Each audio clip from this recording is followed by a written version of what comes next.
Hey Excel enthusiasts, ever needed to switch rows into columns or columns into rows? Today, I'm going to show you how to use the transpose function in Excel to make that happen in seconds. So you've got your data ready, and now you need to rotate it. No problem, here's the quick and easy way without any formulas. Copy your data, then right-click to paste special. At the bottom, click the checkbox for transpose and hit OK. Boom! Rows into columns, just like that.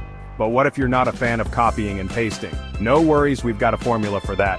First, select some blank cells. If your data has 11 columns and 2 rows, select the opposite 2 columns and 11 rows. Got it? Now this is where it gets a bit tricky, so stay with me. With those cells still selected, type the following =, transpose. Then, select the range of your original data, but don't press Enter just yet. Instead, press Ctrl plus Shift plus Enter to confirm the formula. You'll see your data magically rotate. Keep in mind, once you enter an array formula, you can't interrupt that new array. That means no typing over or deleting individual cells, and no inserting new rows or columns within that array. If you need to make changes, select all the cells with the array formula, press Delete, make your edits, and recreate the formula. And there you have it. 2 easy ways to transpose your data in Excel.